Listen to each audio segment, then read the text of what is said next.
Bank of America has now tried to steal from me twice, totaling up to over $100. Now, I know that doesn't seem like a lot, and I also probably seem crazy for bringing this up, but this was a video that literally months ago I wanted to make and decided not to make just because I felt like maybe it didn't fit our channel. But now I am just so over it and so done that I'm like, someone needs to call them out on this shit, and it's gonna be me. So back in July, I paid off my entire balance that was remaining on my Bank of America card. I paid it all the way down to $0. I did this on July 3rd. And then July 20th, I opened my Bank of America account just to check it, and guess what I see? An $84 balance. So I went from a $0 balance to an $84 balance without spending a single dime on that card. So how did this happen? It happened because banks are tricky. Banks want your money. Banks make money from holding your money. And not only do they hold their money to protect it, they're also holding your money hostage from your own pockets. The ways that banks do this, and they do it because it's happened to me multiple times. I've had to sit on that phone call for 30 minutes to an hour just to get this freaking BS figured out. And every single time I've called, no matter which bank it is, the person on the phone is like, yeah, I know exactly what you're talking about. You are right. This is something that the banks do. So you need to educate yourself, especially if you're going to be borrowing money in the form of a credit card. So a trick that the banks try to pull on all of their customers is whenever you have a balance and you pay it off, they do not like that your money's gone. They don't like that they're not able to hold your money hostage anymore, and now you've been freed of the debt that you owe them. So what are they gonna do? They're gonna try to snag you on the hook and reel you right back in because they want to keep your money hostage. They want to keep you a slave to them so that every dollar you work for, automatically a portion of it, if not all of it, has to go directly to them. So what they did was this. They took my $0 balance. Their computer system then said, hey, but at the beginning of the month on July 1st,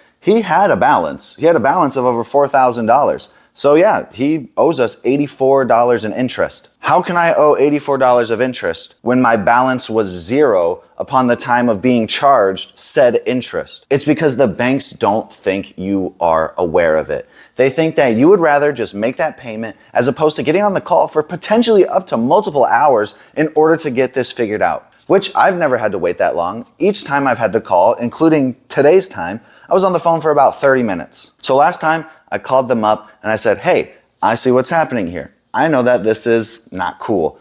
The guy on the phone was like, yeah, I agree. This is also not cool. Let's get that refunded. And then boom, 3 days later, it was refunded.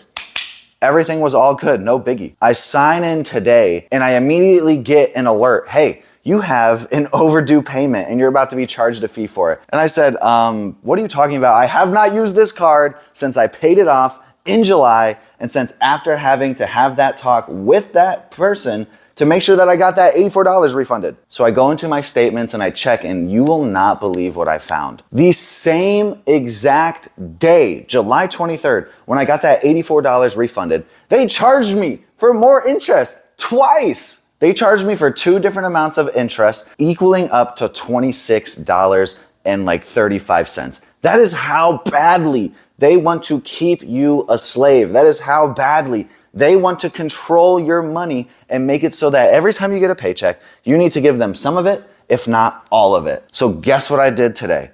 I got out my phone, I got onto a call, and I waited for 30 minutes as I finished the end of my workout. And then when I was finally on the call, once again, I said, hey, I see what's happening. I know that this is a thing y'all do. This is BS. And the person on the phone was like, yep, I see it right here. That is exactly that thing that we do. So let me get that refunded to you. And then I threw in at the end, oh, by the way, I'd also like to close my account because I am completely done with working with a bank like Bank of and a bank like Chase. I also took all of my money out of Chase at the beginning of this year too and moved it into a local bank. But now why would the banks do this? Why are the banks doing this? Why would the banks set up purely fraudulent charges from their own system and charge us, the customer, the people who at the end of every call, even after I canceled today, they thanked me for being such a loyal Bank of America customer. So why are they doing this? It's because you're not calling. It's because a lot of people aren't calling. Look at it this way. In total, Bank of America put fake charges on my account equaling up to just a bit over $100. Now, that's a decent amount of money to me, and I'm assuming that's a decent amount of money to most of our audience as well. But here's the thing. To Bank of America, they're like, that's not that much money. More than likely, this person is just going to pay it off, not really care, because they don't want to get on the phone and be on the phone for 30 minutes to maybe even an hour, right? Wrong. We will not stand for it. We cannot stand for it. You as an individual, you need to be aware of what's happening to your money and what these institutions are doing with your money, because that's what they want at the end of the day. They want your money. And so if I have a $100 charge on my account from interest that was impossible to even gain because I had a $0 balance, and they're doing this to a million other people, that's $100 million of nearly guaranteed money that they're gonna get because people don't wanna pick up the phone and call. Now, let's say it's smaller. Let's say it's a $5 interest charge. The likelihood of someone calling for a $5 interest charge is extremely low because they're like, oh, $5, you know what? Like, that's like a soda pop and a bag of chips from the gas station. I will just pay that off and not care. Well, if you do that and then 2 million other people do that, then congratulations, you just all paid Bank of America or whoever $10 million just so you didn't have to get onto a phone for like 30 minutes to maybe an hour. And I know that that sucks. And I know it seems easier to just pay it off. But if we all keep doing this, they will keep doing it too. So pay attention to your money. Take a look at where your money's going, what it's doing. Start to learn about banks. Start to learn about the financial institutions and the systems we have in place in our society so that you can better understand what's actually happening with your money. So the point of this video is not to just be like, Bank of America stole from me, Citibank stole from me, American Express stole from me, whatever, right? They're all stealing from all of us all the time. The point of this video is to give you a wake-up call. You need to start looking at your money. You need to start understanding your money, and you need to start being willing to fight for your money as well. Because if you don't and the people next to you don't, we will all remain slaves to these banks for the rest of our lives.